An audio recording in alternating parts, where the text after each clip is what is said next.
السلام عليكم ورحمة الله وبركاته. إن الحمد لله نحمده ونستعينه ونستغفره ونعوذ بالله من شرور أنفسنا ومن سيئات أعمالنا. من يهده الله فلا مضل له ومن يضلل فلا هادي له، وأشهد أن لا إله إلا الله وحده لا شريك له، وأشهد أن محمدا عبده ورسوله. اللهم صل عليه، اللهم بارك عليه. أعوذ بالله من الشيطان الرجيم. بسم الله الرحمن الرحيم. رب زدني علما، رب اشرح لي صدري ويسر لي أمري واحلل عقدة من لساني يفقهوا قولي. بسم الله الرحمن الرحيم. وقل جاء الحق وزهق الباطل إن الباطل كان زهوقا.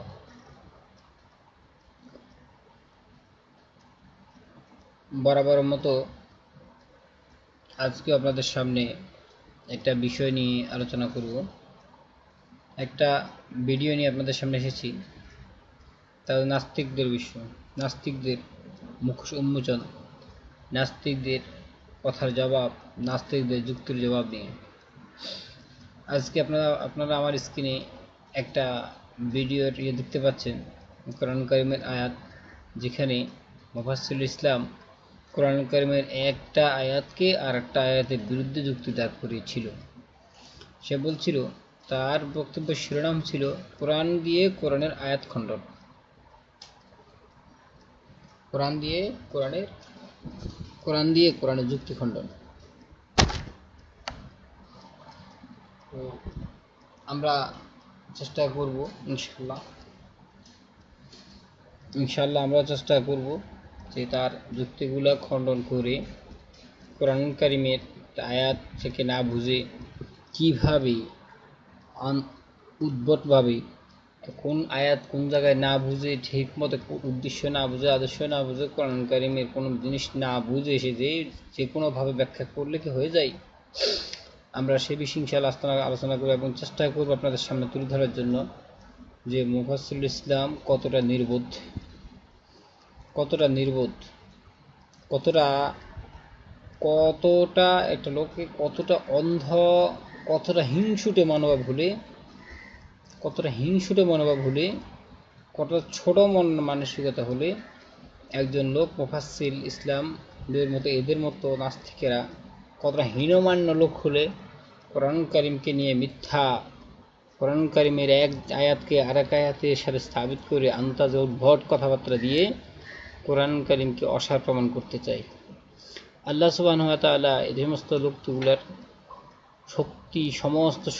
সমস্ত ক্ষমতাকে একত্র করে তিনি সংক্ষেপে একটা কথা বলছেন। তিনি বলছেন, ইউরিদুনা লিউতফিউ নূরাল্লাহি বিআফওয়াহিহিম আল্লাহু মুতিম্মু নূরিহি ওয়ালাউ কারিহাল মুশরিকুন। আল্লাহ তাআলা বলতেছেন, ইউরিদুনা, ওরা চাই মুখের ফুৎকার দিয়ে, তাদের এই সমস্ত শক্তি অপচেষ্টা, তাদের কোরআন কামান দাগানো এবং পৃথিবীর বড় বড় কামান এবং যত কিছু আছে পৃথিবী ইসলামে মুসলিমদের বিরুদ্ধে ব্যবহৃত হয়, সমস্ত শক্তি কিয়ামত পর্যন্ত যত শক্তি আছে সমস্ত শক্তিকে আল্লাহ তাআলা মুখের ফুৎকারের সাথে তুলনা করেছেন। আল্লাহ তাআলা বলছেন, ইউরিদুনা লিউতফিউ নূরাল্লাহ, ওরা চায় আল্লাহর নূরকে, আল্লাহর কালামকে, আল্লাহর দ্বীনকে দুনিয়া থেকে মুখের ফুৎকার দিয়ে উড়িয়ে দিতে।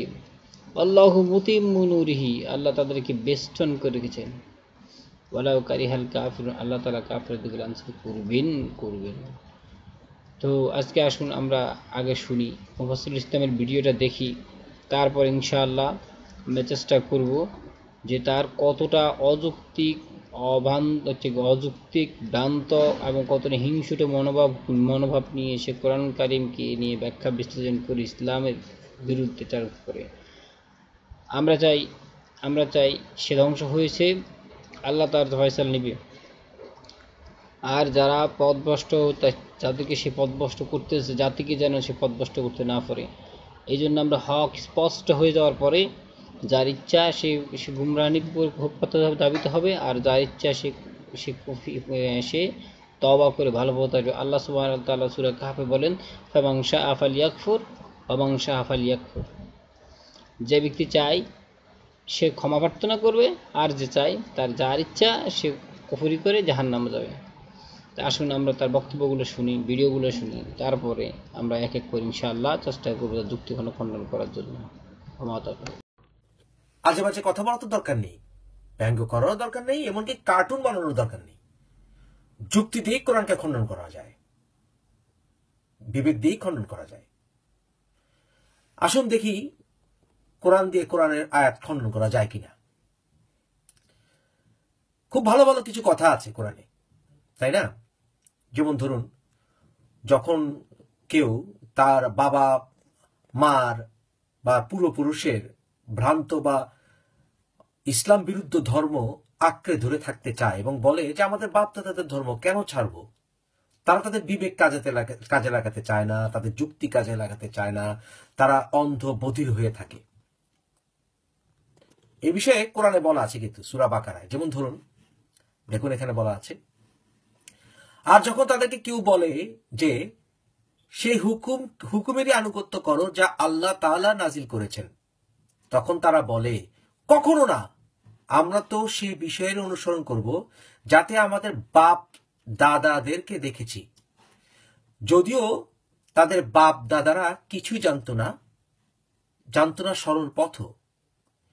বস্তুত এহেন কাফেরদের উদাহরণ এমন, যেন কেউ এমন কোন জীবকে আহ্বান করছে যা কোনো কিছুই শোনে না, হাক ডাক আর চিৎকার ছাড়া বধির, মুখ এবং অন্ধ। সুতরাং তারা কিছুই বোঝে না। খুব ভালো কথা, কারণ শুধু বাপ দাদার অনুসরণ করতো বলেই, বা আমি এই ধর্মের পরিবারে জন্মগ্রহণ করেছি বলেই আমি সেটা অনুসরণ করব, কোনো যুক্তি খাটাবো না, বিবেক খাটাবো না, তাহলে তো আমি গাধার মতো। কোরআনের অনুসারী, দেখুন কোরআনের অনুসারী, ঠিক না? এখন আরেকটি জায়গায় যাই। এই সূরায় কি বলে, 174 পড়ি তো। এখানে বলছে, এই দেখুন, অথবা বলতে শুরু করে যে অংশীদারিত্বের প্রথা তো আমাদের বাপ দাদারা উদ্ভাবন করেছিল আমাদের পূর্বেই, আর আমরা হলাম তাদের পশ্চাৎবর্তী সন্তান সন্ততি। তাহলে কি সে কর্মের জন্য আমাদেরকে ধ্বংস করবেন যা পথভ্রষ্ট করেছে? বস্তুত এভাবে আমি বিশেষসমূহের সবিস্তারে বর্ণনা করি যাতে তারা ফিরে আসে। কারণ এখানে আল্লাহ বলছে যে যুক্তি দিলেও তারা ফিরে আসে না, তাদের বাপ দাদাদের সেই ধর্ম তারা আঁকড়ে করে ধরে থাকে। এটা কোন সূরা? উপরে যাই, এটা হচ্ছে, দেখতে পাচ্ছেন, সূরা আল আরাফ। দেখলেন? এখন সূরা আম্বিয়ায় যাই। সূরা আম্বিয়া কি বলে? যখন তিনি তার পিতা ও তার সম্প্রদায়কে বলেন, এই মূর্তিগুলো কি যাদের তোমরা পূজারী হয়ে বসে আছো? তারা বলে, আমরা আমাদের বাপ দাদাকে এদের পূজা করতে দেখেছি। তিনি বলেন, তোমরা প্রকাশ্য গোমরাহিতে আছো এবং তোমাদের বাপ দাদারও। দেখুন, আরো দেখবেন। আসুন সূরা আল মায়েদার দেখি, 103 নম্বর আয়াতে কি বলে। আল্লাহ বাহিরা, সাহেবা, ওয়াসিলা এবং হামিকে শরীয়ত সিদ্ধ করেননি, কিন্তু যারা কাফের তারা আল্লাহর উপর মিথ্যা অপবাদ করে, তাদের অধিকাংশেরই বিবেক বুদ্ধি নেই। অর্থাৎ বিভূতি কাজে লাগাইতে হবে। ভালো কথা, চমৎকার কথা, তাই না? আরো বলে কি, যখন তাদেরকে বলা হয় যে আল্লাহ নাজিলকৃত বিধান এবং রসুলের দিকে এসো, তখন তারা বলে, আমাদের জন্যই তো তাই যথেষ্ট যার উপর আমরা আমাদের বাপ দাদাকে পেয়েছি। যদি তাদের বাপ দাদারা কোনো জ্ঞান রাখে এবং হেদায়েতপ্রাপ্ত না হয়, তবু কি তারাই তাই করবে? দেখতে পাচ্ছেন, তিরস্কার করা হচ্ছে যে বুদ্ধি খাটায় না, জ্ঞান খাটায় না, বাপ মা করেছে দেখি করতে হবে। এটা কেমন কথা? যুক্তি দিতে হবে সেসব ধর্মের বিরুদ্ধে, বিবেক খাটাতে হবে সেসব শিক্ষার বিরুদ্ধে, তাই না? এই তো বলছে কোরআন। সূরা নিসা কি বলে, 135 নম্বর, হে ইমানদারগণ, তোমরা ন্যায্যের উপর প্রতিষ্ঠিত থাকো, আল্লাহর ওয়াস্তে ন্যায়সঙ্গত সাক্ষ্য দান করো, তাতে তোমাদের নিজের বা পিতা মাতার অথবা নিকটবর্তী আত্মীয় স্বজনের যদি ক্ষতি হয় তবুও।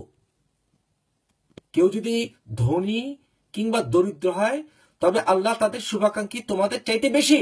অতএব তোমরা বিচার করতে গিয়ে রিপুর কামনা বাসনা অনুসরণ করো না, দেখতে পাচ্ছেন? দেখতে পাচ্ছেন? দেখতে পাচ্ছেন?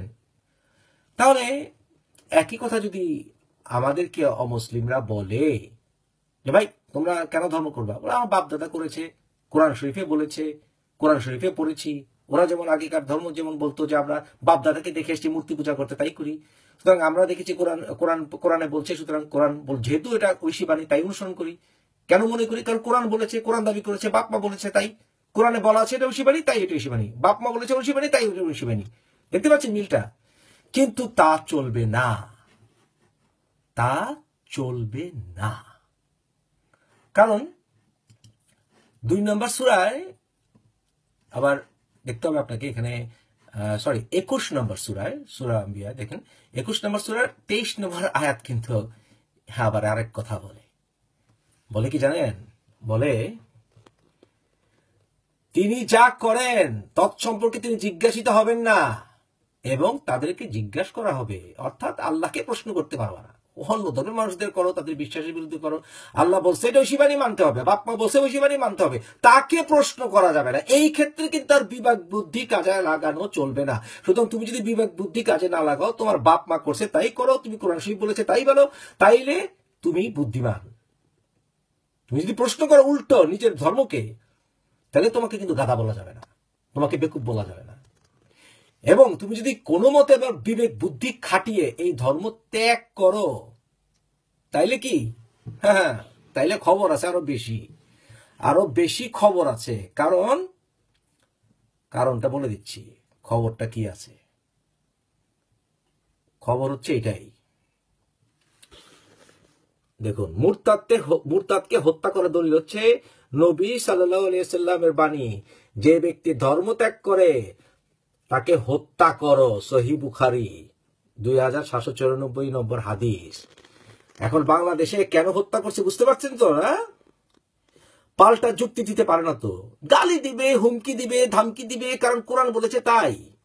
কারণ এই সময় কিন্তু তাদেরকে বোকা গাধা বলা যাবে না, অন্য ধর্মের বেলা বলা যাবে, কিন্তু এই ধর্মের বেলা বলা যাবে না। হটকারিতা চরম। আরে বেটা যুক্তি দেশ না, যুক্তি দিলে নাস্তিকটা যদি যুক্তি দেয়, পাল্টা যুক্তি দে, মারিস কেন? কারণ তোরা বেকুফের দল, তাই। মোহাম্মদ আবার বলে যে তার বাপ মার থেকেও বেশি তাকে ভালোবাসতে হবে, আল্লাহকে ভালোবাসতে হবে। ভালো কথা, ভালোবাসতে হবে, যুক্তি তো দিতে হবে, কারণ কোরআন নিজেই তো বলছে যুক্তি দিতে। তাহলে যুক্তি যখন ইসলামের বিরুদ্ধে দিতে চায়, তখন কেন হত্যা করা হয়? হটকারিতা, তাই।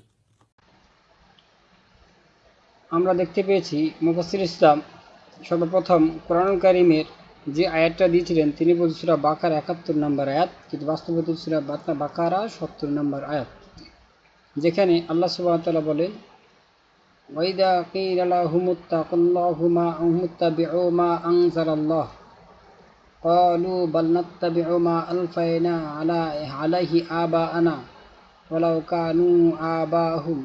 কানা আবাহুম লা ইয়াকিলুনা শাইআন ওয়া লা ইয়াহতাদুন। অত্র আয়াতে আল্লাহ সুবহানাহু ওয়া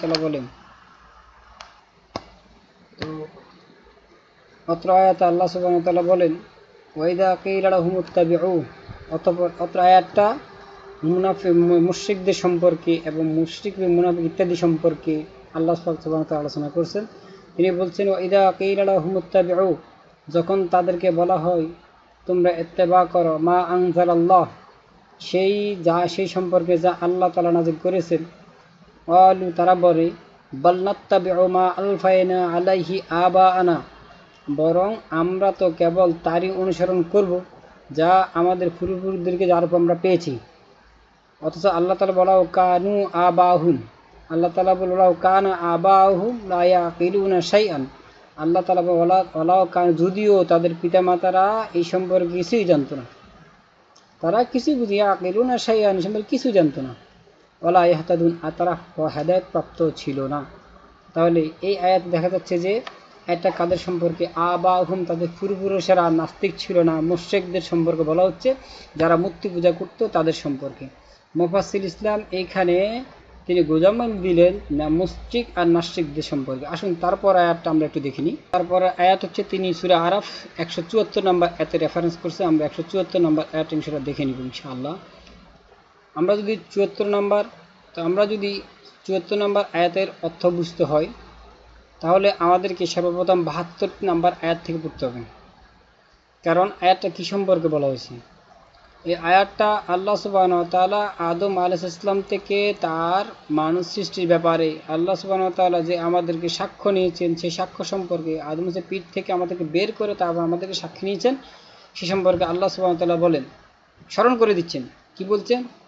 আল্লাহ তাআলা ওয়াইদ আখাযা রাব্বুকা, স্মরণ করো সেই সময় যখন তোমাদের রব বের করলেন মিন বানি আদম, আদম থেকে, মিন জুহুরিন, আদমের পিঠ থেকে, যুরিয়াতাহুম, তার সন্তানদের জন্য, ওয়াস হাদাহুম, এবং তাদের সাক্ষ্য গ্রহণ করার জন্য, তার সন্তানদেরকে তার কি জন্য বের করলেন? সাক্ষ্য আলা আনফুসিহিম, নিজের বিরুদ্ধে নিজে সাক্ষী থাকার জন্য। আল্লাহ তাআলা বের করার পর কি বললেন? আলাস্তু বিরব্বিকুম, আমি কি তোমাদের রব নয় কি? অর্থাৎ রূহের জগতে আল্লাহ তাআলা সর্বপ্রথম আদম আলাইহিস সৃষ্টি করার পর তার পিঠ থেকে সমস্ত বনি আদমকে বের করলেন, আমাদের প্রত্যেককে তার সন্তানদেরকে বের করা হলো। তারপরে তিনি তাদেরকে জিজ্ঞাসা করলেন, আলাস্তু বিরব্বিকুম, আমি কি তোমাদের রব নয় কি? কি জন্য বের করলেন? তিনি বললেন নিজের উপর নিজেকে সাক্ষী করার জন্য। তাহলে তারপর দেখেন, আলাস্তু বিরব্বিকুম, আমি কি তোমাদের রব নয় কি? তখন আমরা প্রত্যেকের সমস্যার যে কথাটা বলছিলাম, ক্বালু বালা শাহিদনা, আল্লাহ আমরা কেন, আল্লাহ আপনি আমাদের রব নয়? বালা, ক্বালু নাম বলা হয় না, ক্বালু বালা বলেছে। নাম শব্দের অর্থ হলে হ্যাঁ, তবে এখন বাহ্যিক হ্যাঁ হতে পারে, আবার এটি বিপরীত কিছু হওয়ার সম্ভাবনা রাখে, সন্দেহ থাকতে পারে, এমন ক্ষেত্রে নাম শব্দটা ব্যবহৃত হয়, যার ভিতরে সন্দেহাতীত নয় বরং সন্দেহ আছে। আর বালা শব্দটা হয় এমন জন্য যে ক্ষেত্রে কোনো সন্দেহ বা সংকোচ থাকার অবকাশ থাকে না, এমন শব্দের জন্য আরবরা শব্দটা বালা শব্দটা ব্যবহার করেন। এই জন্য আমরা বলছিলাম ক্বালু বালা, হ্যাঁ আল্লাহ আপনি কেন আমাদের রব নয়? শাহাদনা, আমরা সাক্ষ্য দিচ্ছি। ইন তাকুলু ইয়াউমাল কিয়ামাতি, আল্লাহ তাআলা এরপরে বলেন ইন তাকুলু ইয়াউমাল কিয়ামাতি, আল্লাহ বলতেছেন কেন আমি সাক্ষ্যটি নিলাম?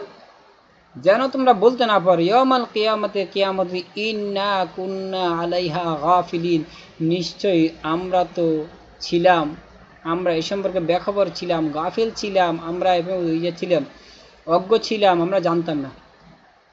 ইন্না কুন্না গাফিলিন। আর এরপরে আল্লাহ সুবহানাহু ওয়া তাআলা দ্বিতীয় আয়াতটা কি বললেন একটু দেখে নিই।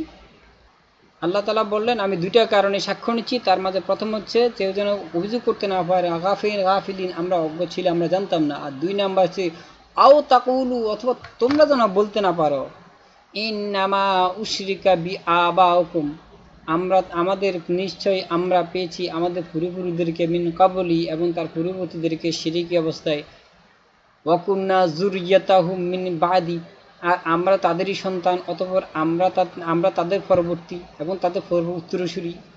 হ্যাঁ,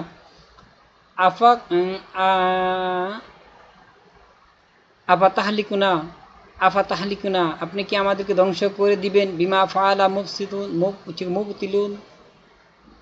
ফাআলা মুবতিলুন, আপনি আমাদেরকে ধ্বংস করে দিবেন তাদের কৃতকর্মের জন্য, তাদের অনুসরণ করার জন্য, যাতে তোমরা এই কথা বলতে না পারো। হাসরের ময়দানে দুইটা কথা আজও যদি তাকান, একটু চিন্তা করেন, তাহলে প্রত্যেকটা মানুষ এখনও নাস্তিকেরাও বলে যে আমরা রব আছে কি না আমি সন্দিহান, আমার রব সম্পর্কে আমি জানি না, আমি সন্দিহান, কি সত্যি রব আছে কি না এ ব্যাপারে আমি শিওর না, এই জন্য আমি রবকে মানতে রাজি না। আল্লাহ তাআলা বলতেছে তুমি আমাদের মানবা না কি জন্য? তুমি যে কথাটা বলবা ঠিক সেই কথাটা আল্লাহ তাআলা বলেন, যাতে তোমরা এই কথাটা বলতে না পারো আমরা গাফিল ছিলাম, আমরা জানতাম না।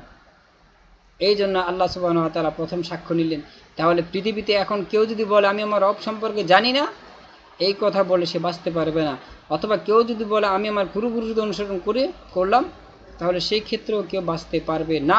এটাই এই আয়াত দ্বারা স্পষ্ট এবং স্পষ্ট রূপে প্রমাণিত হয়। তারপরে আল্লাহ এরপরে যে কথাটা আল্লাহ তাআলা বললেন যে আপনি কি তাদের জন্য, তাদের শিরকের জন্য, তাদের অনুসরণের জন্য আপনি কি আমাদেরকে ধ্বংস করে দিবেন? তার মানে আল্লাহ তাআলা বলে দিচ্ছেন যে দুইটা কারণ এখনও যেই দুইটা কারণ এখনও মানুষ যুগ ধরে প্রশ্ন করে ইসলাম থেকে বিমুখ করে, যে দুইটা কারণে মানুষ যে দুইটা দোষারোপ করে, সেই দুইটি দোষারোপ আল্লাহ সুবহানাহু ওয়া তাআলা আগে বলে দিয়েছেন। সুতরাং কোনো সুযোগ নাই যে মানুষ আল্লাহকে দোষারোপ করে বেঁচে যাওয়ার। আসুন, মুফাসসির ইসলাম এই আয়াতটা কাদের সম্পর্কে বলা হয়েছে, কাদের সম্পর্কে বলে স্পষ্ট রূপে প্রমাণিত। যদিও গাফেল বলা হয়, মুশরিক গাফেল, এখানে গাফিল অন্তর্ভুক্ত আপনার মুশরিক এবং মানে মুরতাদ, যারা মুরতাদ নয় এটাকে বলা হয় কি নাস্তিক, দুজনেই এই গাফিল অন্তর্ভুক্ত, কিন্তু আয়াতটা মূলত মুশরিকদের দিকে ইন্ডিকেট করা হয়েছে। দুজনই এর অন্তর্ভুক্ত, তবুও আয়াতটা মূলত মুশরিকদের দিকে ইন্ডিকেট করা হয়েছে। আসুন তারপরে আয়াত, তিনি সূরা আম্বিয়া 52 নম্বর আয়াত, আমরা সূরা আম্বিয়া 52 নম্বর আপনাদের দেখাচ্ছি সেখানে কি লেখা আছে। জি, সূরা আম্বিয়া 52 নম্বর আয়াতে আল্লাহ তাআলা ইব্রাহিম আলাইহিস সালামের ঘটনা বর্ণনা করলেন, যখন তিনি তার পিতা এবং তার কওমকে বললেন, কার ইব্রাহিম আলাইহিস পিতা আজর এবং তার কওমকে বললেন, কি বললেন, তোমরা এগুলো কি মূর্তি পূজা, এগুলো তোমরা মূর্তিগুলো কি যে কি, তোমাদের এই মূর্তিগুলো কি যেগুলোর পুজো তোমরা করেছো, তোদের এই মূর্তিগুলো কি যেগুলো পুজো তোমরা করেছো। এরপরে আল্লাহ তাআলা বললেন, ওয়াইদ ক্বালা লি আবিহি ওয়া কওমিহি মা হাযিহি তামাসিলুল্লাতী আনতুম লাহা আকিফুন। যখন ইব্রাহিম তার কওমকে বলেছিল এই মূর্তিগুলো কি যেগুলো তোমরা পূজা করেছো, তারপরে তারা কি বলল দেখেন, তারা বলল, যখন ইব্রাহিম আলাইহিস সালাম এই কথা বললেন, তারপর আয়াত তারা কি বলে শুনেন। তারপরে তিনি বললেন, ইব্রাহিম আলাইহিস সালামকে তারা এই মূর্তি পূজকরা কি বললেন, ক্বালু, তারা বলল যে আমাদের পূর্ব ক্বালু ওয়াজাদনা আবাআনা লাহা আবিদিন, আমাদের পূর্বপুরুষেরা এইগুলারই পূজা করত, আমাদের পুরুষেরা কি এগুলারই পূজা করত। হ্যাঁ, আল্লাহ তাআলা বলতেছে, ইব্রাহিম আলাইহিস সালাম যখন বলতেছে তোমরা এগুলো তোমাদের মূর্তিগুলো কি যেগুলো তোমরা পূজা করতেছো, যখন আমরা এখনো প্রশ্ন করি তোমার যারা মূর্তি পূজা করে তাদেরকে, মুশরিকদেরকে, তখন ইব্রাহিম আলাইহিস সালাম তেমনি বলেছিল যে তোমাদের মূর্তিগুলো কি যেগুলো, তখন তারা বলে যে আমাদের পূর্বপুরুষেরা এগুলো পূজা করতো। আল্লাহ তাআলা কাদেরকে বলছিলেন দেখেন, তারা কি ঈশ্বরে বিলিভ করতো না, আল্লাহ বিলিভ করতো না। তারা এইখানেও দেখা গেছে আয়াতটা মুশরিকদের সম্পর্কে, এখানে তাদের সম্পর্কে নয়।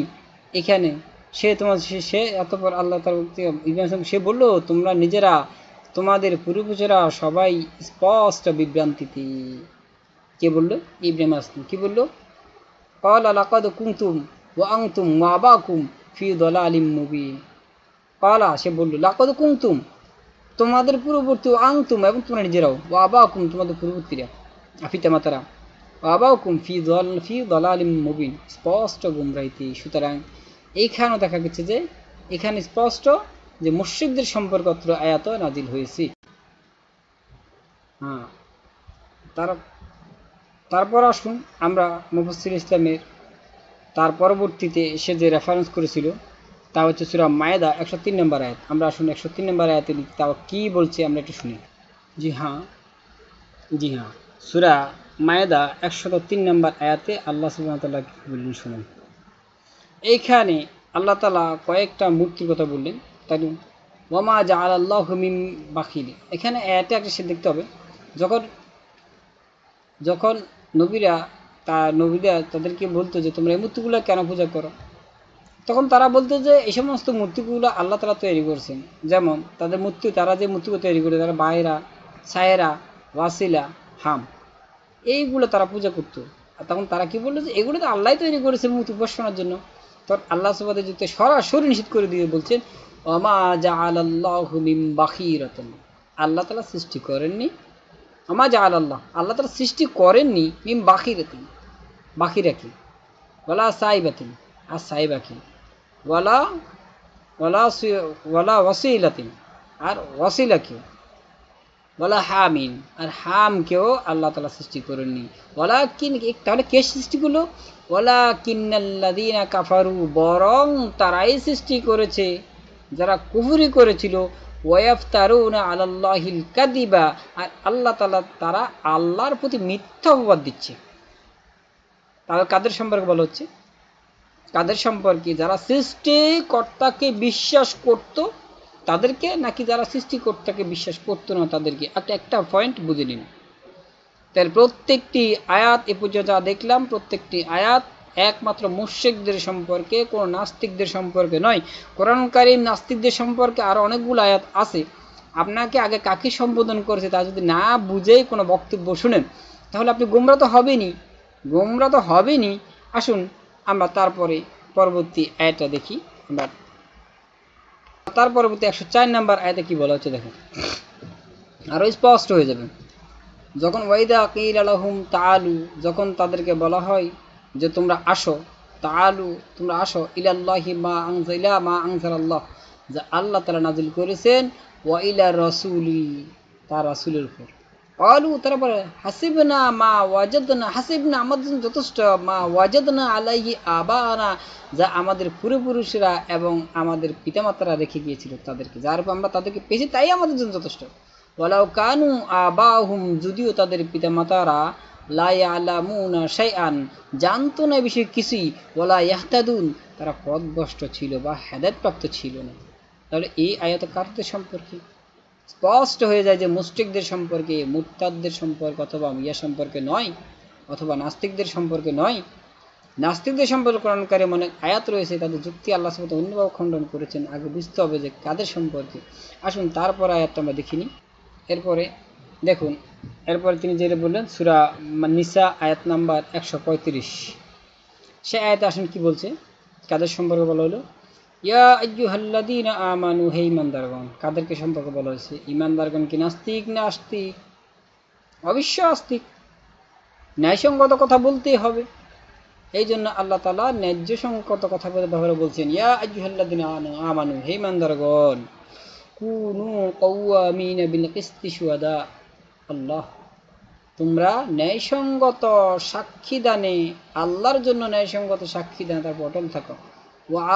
ওয়ালাউ আলা আনফুসিকুম, যদিও তোমাদের সাক্ষ্য নিজের বিরুদ্ধে যায়। আও ওয়ালিদিনা, অথবা তোমাদের পিতামাতার বিরুদ্ধে যায়। ওয়াল আকরাবিনা, অথবা তোমাদের নিকট আত্মীয়দের বিরুদ্ধে যায়। ইন কুনতুম গনিয়ান, যদি তারা ধনী হয়, আও ফকিরান, অথবা ফকিরও হয়। তুমি চিন্তা করো না যে ধনীর বিরুদ্ধে কথা বললে তোমার সমস্যা হবে, আর গরিবের বিরুদ্ধে কথা বললে সে নির্যাতিত হবে। এসব চিন্তা না করে তুমি ন্যায়সঙ্গত সাক্ষী দানে প্রস্তুত থাকো, সদা প্রস্তুত থাকো। সে যদি ধনীও হয় তার বিরুদ্ধে বলো, নিকট আত্মীয় হয় তার বিরুদ্ধে বলো, পিতার বিরুদ্ধে, পিতা যদি নিজের বিরুদ্ধে হয়, মাতা পিতার বিরুদ্ধে হয়, আকরবী না পিতা মাতার বিরুদ্ধে হয়, অথবা নিকট, অথবা সে ধনীও হয় অথবা গরিবও হয়, তাহলে তার বিরুদ্ধে বলতে থাকো, ফাল্লাহু, জেনে রাখো, আউলিয়া বিহিমা, আল্লাহ তাদের অত্যন্ত নিকটবর্তী, প্রত্যেকের নিকটবর্তী, আল্লাহ তাদের প্রত্যেকের নিকটতম, প্রত্যেকের জন্য আল্লাহ তাআলা সমান, প্রত্যেকের জন্য আল্লাহ তাআলা সমান, আল্লাহর কাছে কোনো পক্ষপাতিত্ব নাই। সুতরাং তোমরা ন্যায়সঙ্গত সাক্ষী দাও। এই জন্য আল্লাহ, তুমি যদি একজনের উপর জুলুম করো, আল্লাহ তাআলা দ্বিতীয় তোমাকে জুলুমের জন্য পিছিয়ে ইয়া দেওয়া হবে। সুতরাং ন্যায়সঙ্গত সাক্ষী দাও।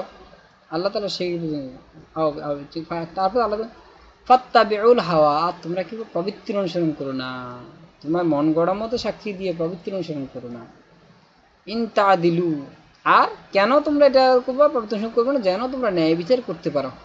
ওয়াইন তাওয়াল্লাউ আও তুরিদুনা ফাইন্নাল্লাহা কানা বিমা তা'মালুনা খাবীর। আর যদি তোমরা ওয়াইন তাওয়াল্লাউ তুরিদুনা, আর তোমরা যদি তা না করো, ঘুরে পিছিয়ে কথা বলো, ফাইন্নাল্লাহ, নিশ্চয় আল্লাহ, কানা বিমা তা'মালুনা খাবীর, তোমরা যা করো তা বিষয়ে পরিপূর্ণ জ্ঞাত। সুতরাং আল্লাহ সম্পর্কে ভয় করো, আল্লাহকে ভয় করো, আর তোমরা যা করো গোপনে প্রকাশ সব আল্লাহ জানেন। সুতরাং কোনোভাবে বাঁচতে পারবে না, কোনোভাবেই বাঁচতে পারবে না। আল্লাহ তাআলা সেই জন্য বলছেন যে তোমরা তাহলে ন্যায়সঙ্গত সাক্ষী দাও। আসুন তাহলে এইখানে মুফাসসির যেটা বুঝে যাচ্ছে, আমি বুঝতে পারছি, তিনি মুমিনদেরকে বা মুসলিমদেরকে ন্যায়সঙ্গত কথা বলার জন্য, ঘুরিয়ে পিছিয়ে না বলার জন্য, মানে তার কথাকে সমর্থন করার জন্য সেটা কৌশল অবলম্বন করেছে, কোরআন কারিমের একটা আয়াত দিয়ে ব্ল্যাকমেল করার চেষ্টা করেছে। আসুন আমরা তাহলে এই পর্যন্ত যতগুলো আয়াত দেখেছি, প্রায় প্রত্যেকটা আয়াত হচ্ছে কাদের সম্পর্কে? আল্লাহতে বিশ্বাসী লোকদের সম্পর্কে, নাস্তিকদের সম্পর্কে নয়। আসুন তিনি আমাদেরকে যেটা বলছেন, সূরা 21 নম্বর সূরা 23 নম্বর আয়াত আমরা দেখি। 21 নম্বর সূরা এবং 23 নম্বর আয়াতটা কি? সুতরাং আমরা এই পর্যন্ত যতগুলো কথা দেখলাম, প্রত্যেকটা বিষয় ছিল, প্রত্যেকটা কথা ছিল একটি মাত্র বিষয়, সেটা হচ্ছে নাস্তিকদের ব্যাপারে, আস্তিকদের ব্যাপারে, অর্থাৎ মুশরিকদের ব্যাপারে অথবা মুমিনদের ব্যাপারে। সর্বশেষ আয়াতটা ছিল সূরা নিসা 135 নম্বর আয়াতটা ছিল মুমিনদের ব্যাপারে। আর বাকি যে 4টা রেফারেন্স করা হলো, প্রত্যেকটা আয়াত ছিল মুমিনদের সম্পর্কে। আর এইখানে আসুন আমরা এখানে যে এটা দেখতে পাচ্ছি সেটা হচ্ছে আপনার সূরা মুহাম্মদের 23 নম্বর আয়াতে তিনি রেফার করেছেন। এই 23 নম্বর আয়াতে এখানে যা বলা হচ্ছে লা ইউসআলু আম্মা ইয়াফআলুন, সেই বিষয়ে তাকে জিজ্ঞাসা করা হবে না। কাকে? আল্লাহকে প্রশ্ন করা যাবে না। ওহুম ইউসআলুনা, বরং তোমরা যা করো তার সম্পর্কে প্রশ্ন দিতে হবে। এখন এই আয়াতে এটা বুঝাচ্ছে আল্লাহকে জিজ্ঞাসা করা যাবে না, আল্লাহকে প্রশ্ন করা যাবে না। এতে একটা জিনিস বুঝাচ্ছে, মনে হয় যেন আল্লাহ ভুলও করতে পারেন। আশা রাখল্লাহ আল্লাহ তালা এর চেয়ে কত পবিত্র, আল্লাহ তালা এর চেয়ে কত পবিত্র, সুবহান আল্লাহ, আল্লাহ এর চেয়ে কত পবিত্র। আল্লাহ তালা কার উপর জুলুম করেন না, আল্লাহ তালা কার উপর জুলুম করেন না, আল্লাহ কার উপর জুলুম করেন না। আল্লাহ তালা বলছেন ওয়াহুম লা ইউজলামুন, আর সেই দিন কার উপর জুলুম করবে না। যেটা নবী সাল্লাল্লাহু আলাইহি সাল্লামের সর্বশেষ আয়াত, সেই আয়াতে নাজিল হয়েছিল। আল্লাহ তালা যেটা নবী সাল্লাল্লাহু আলাইহি ওয়াসাল্লাম সর্বশেষ আয়াত, সেই আয়াতটা কি বলা হয়েছিল?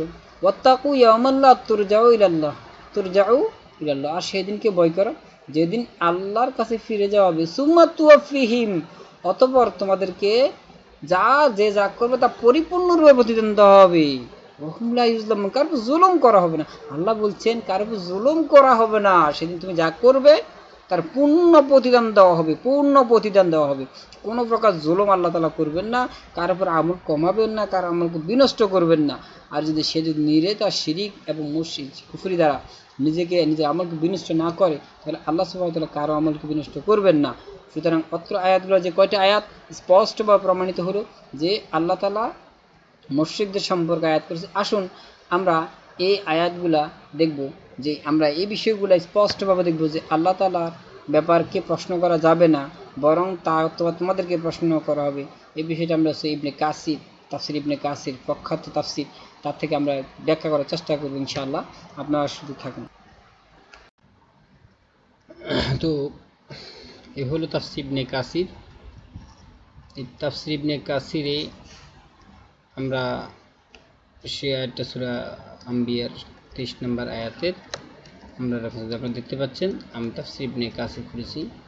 তাফসির ইবনে কাসিরের সূরা আম্বিয়া 23 নম্বর আয়াত আমরা দেখব ইনশাআল্লাহ। জি, এই হলো তাফসির ইবনে কাসির 14তম খণ্ড, সূরা আম্বিয়া 21 নম্বর সূরা আম্বিয়া, ঠিক আছে, 17তম পারা, 319 নম্বর পেজ। তারপরে আমরা আসব তার নিচে। আসুন আমরা তারপর নিচে আসি। 21 নম্বর আয়াত, 22, 23 নম্বর আয়াত, ঠিক আছে। এখানে আল্লাহ তাআলা বলেন লা ইয়াসআলু আম্মা ইয়াফআলুন। এর আগের আয়াতগুলো দেখেন, কেন আল্লাহ তাআলাকে প্রশ্ন করা যাবে না।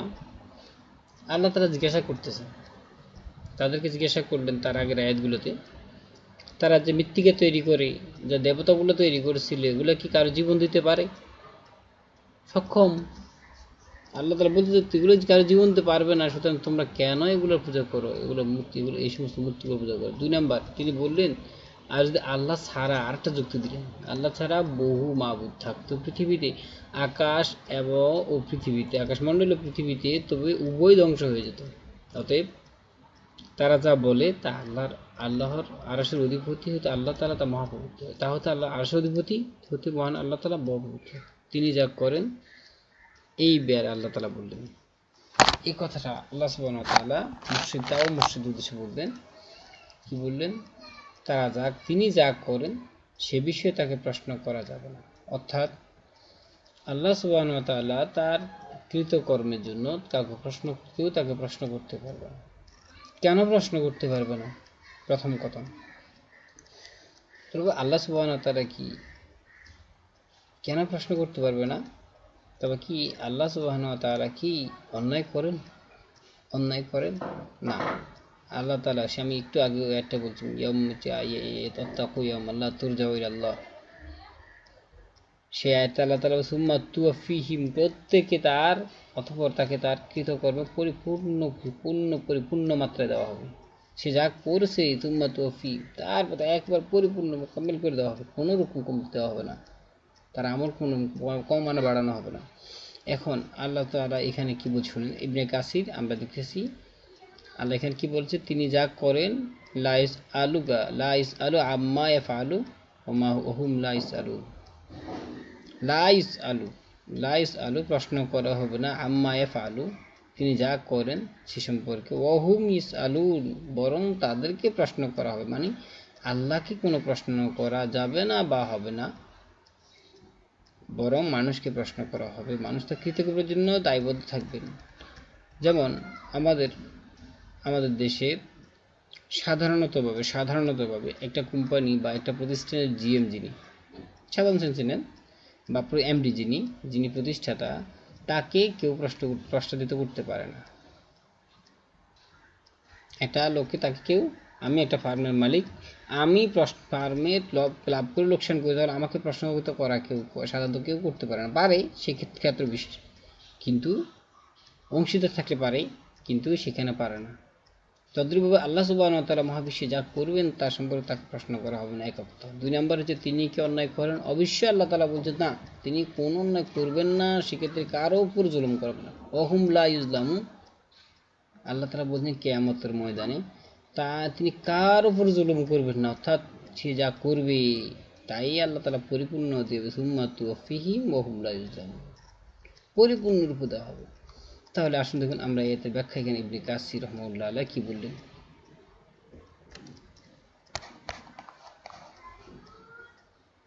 আসুন আমরা দেখতে পাচ্ছি এখানে তিনি বললেন তার মাহাত্ম্য তো এই যে সাধারণত তিনি প্রকৃত শাহেনশাহ, আমি বলতেছিলাম বুঝতে পারছেন, যে সাধারণত তিনি আসমান এবং জমিনের মালিক, বাদশাদের বাদশাহ, সমস্ত রাজাধীরাজ, রাজাদের রাজা।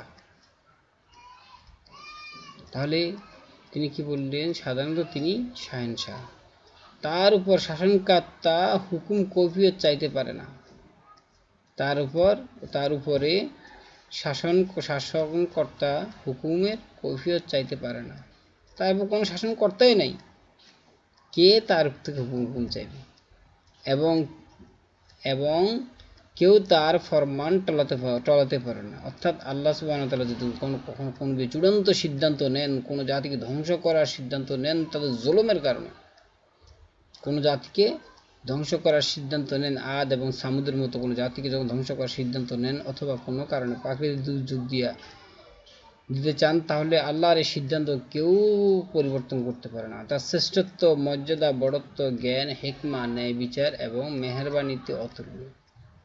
আশা করি বাংলায় স্পষ্ট আপনারা বুঝতে পারছেন। তাই তার বিরুদ্ধে কেউ কোনো প্রতিবাদ করতে পারে না। আশা করি বুঝতে পারছেন।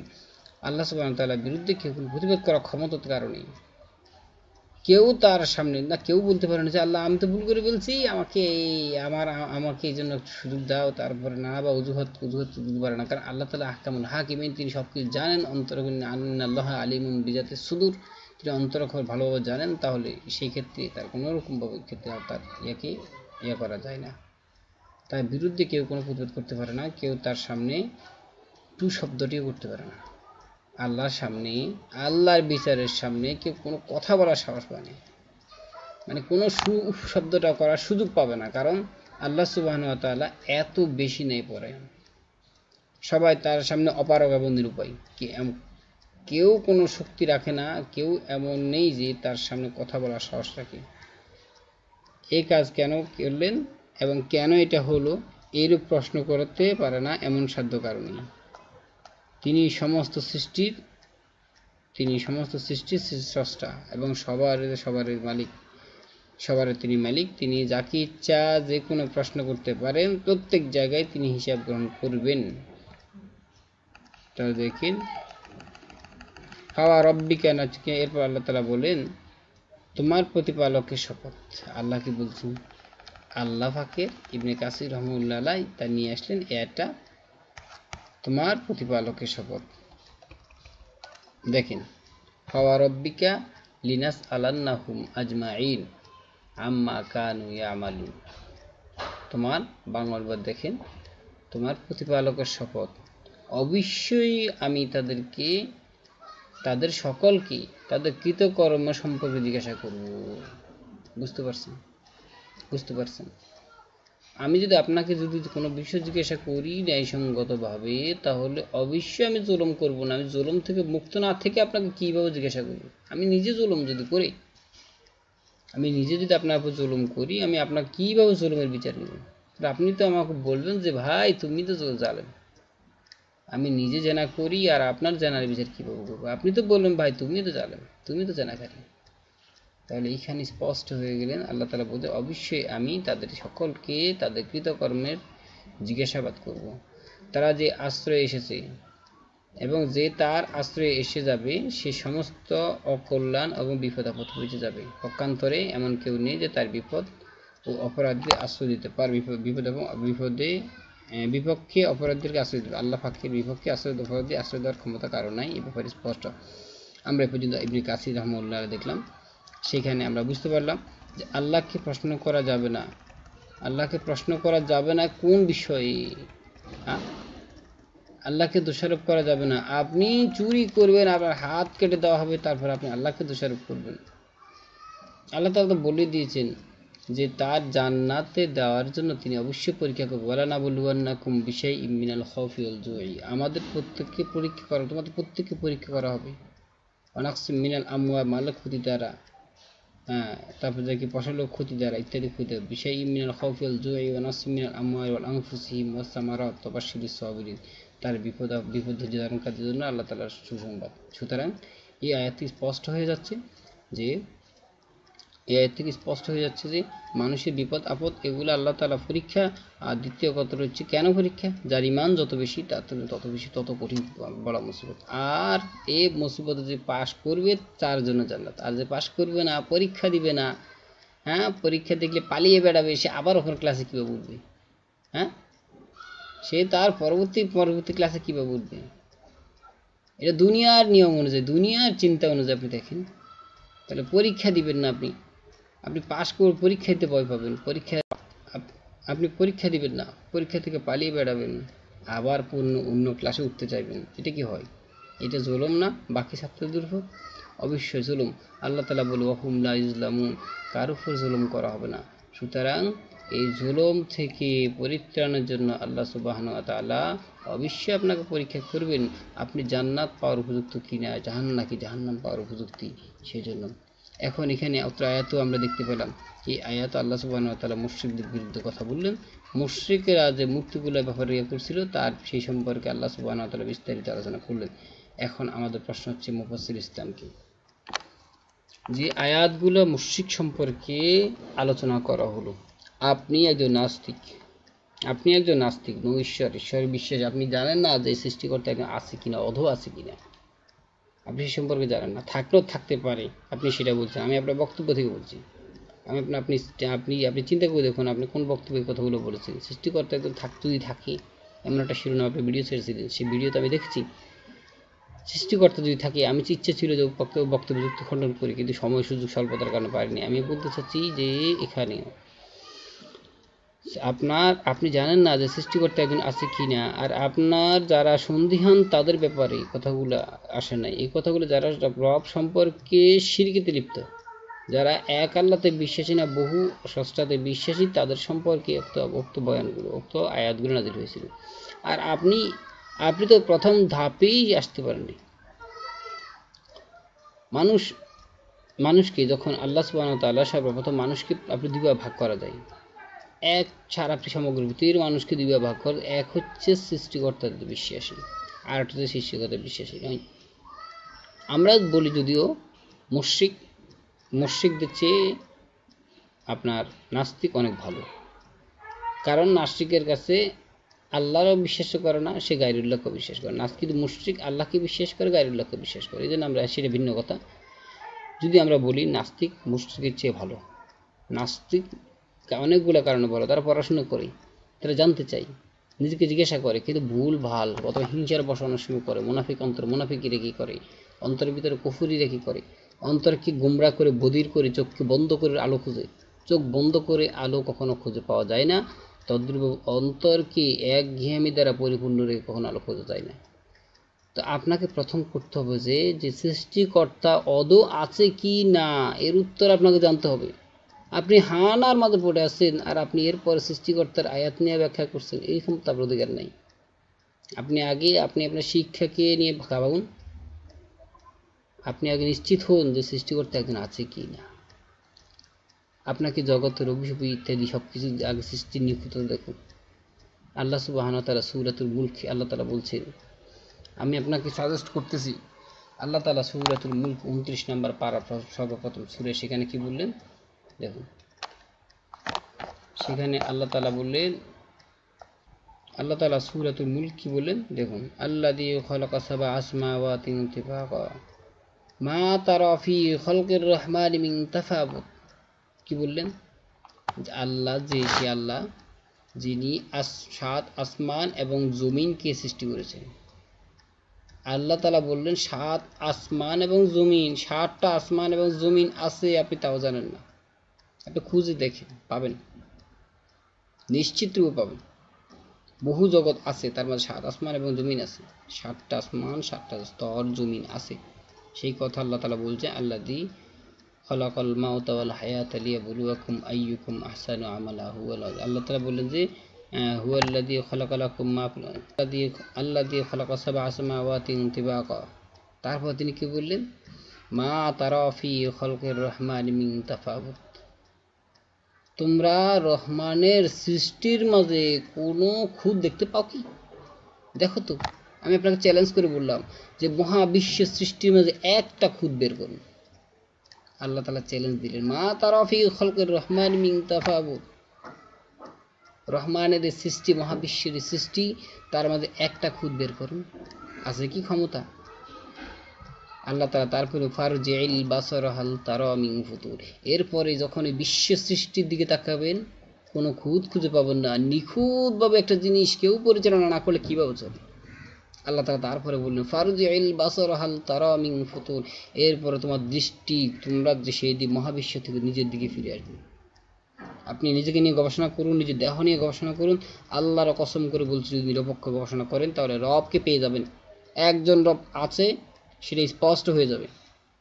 একজন রব আছে, এটা স্পষ্ট হয়ে যাবে।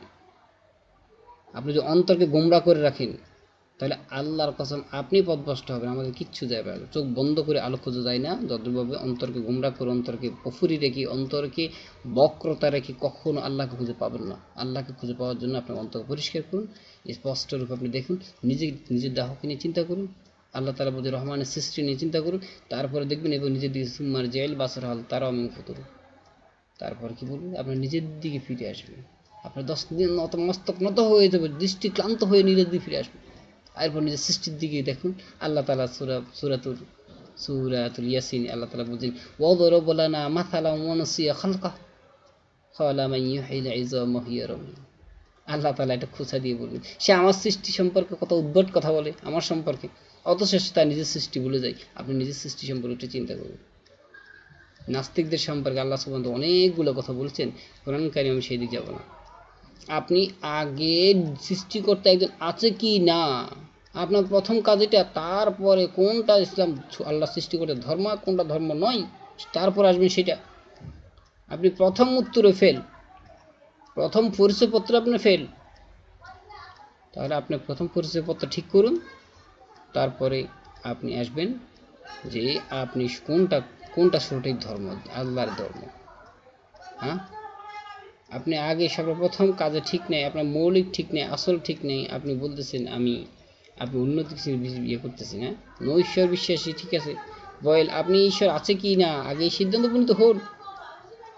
তারপরে তো আসবেন যে কোনটা রহমানের বাণী হতে পারে, কোনটা রহমানের বাণী নয়, কোনটা আল্লাহর বাণী হতে পারে, কোনটা আল্লাহর বাণী নয়, কোনটা ধর্ম সঠিক ইসলাম নাকি অন্য ধর্ম সঠিক ধর্ম, আল্লাহর ধর্ম, সেটা পরে বুঝে যাবেন। আপনি হিন্দু ধর্ম না খ্রিস্টান ধর্ম না বৌদ্ধ ধর্ম, সেটা বুঝবেন না। আপনি এই সৃষ্টিকর্তা সম্পর্কে সন্দেহান। সুতরাং আমি আপনাকে রিকোয়েস্ট করব যে আপনি আগে সিদ্ধান্ত নিন, যে ভালো করে খুঁজে দেখুন। এই মহাবিশ্ব বিনা কারণে সৃষ্টি হতে পারে না। আমি আপনাকে সংক্ষেপে একটা দৃষ্টান্ত দিব। আপনি আল্লাহ তাআলা অনেকগুলো দৃষ্টান্ত, মাঝ নদীর সমুদ্রের ঢেউ তার কথা বলছেন। আপনি একটু চিন্তা করে দেখুন তো, একটা মহাবিশ্ব নিখুঁতভাবে চলছে, আর এই আপনি চিন্তা করে দেখুন, একটা মহা উত্তাল সমুদ্রের মাঝে অথবা শান্ত একটা নদীর মাঝে, শান্ত নদী, একটা জাহাজকে ছেড়ে দিলেন, আর জাহাজটার ভিতরে কোনো নাবিক নাই, একটা ইঞ্জিন সব কিছু আছে, নাবিক ছাড়া অথবা রোবট ছাড়া। আপনি চিন্তা করতে পারেন একটা জাহাজ কখনো তার দিগন্ত খুঁজে পাবে? যদি সামান্য একটা জাহাজ নদীর মাঝখানে মাঝি ছাড়া অথবা তার নাবিক ছাড়া অথবা কোনো প্রকার মানুষের নিয়ন্ত্রণ ছাড়া একটা জাহাজ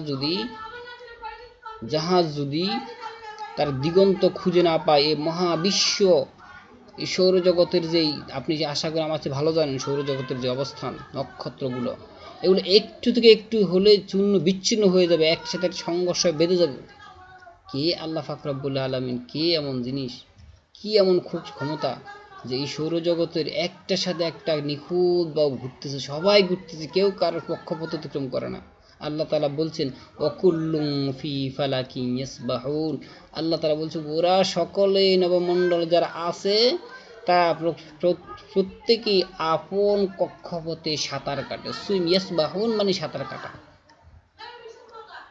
ঘুরে তো সাঁতারও কাটে, এখানে এমন বোঝানো হচ্ছে। আল্লাহ তাআলা ইয়াসবাহুন শব্দটা ব্যবহার, আপনি ডিকশনারি খুলে দেখুন কিভাবে সাঁতার কাটে, ওরা ঘুরে যে কিভাবে সাঁতার কাটে। আপনি জানেন যারা নবচারী তারা তাদেরকে আগে সাঁতার কাটানো হয়।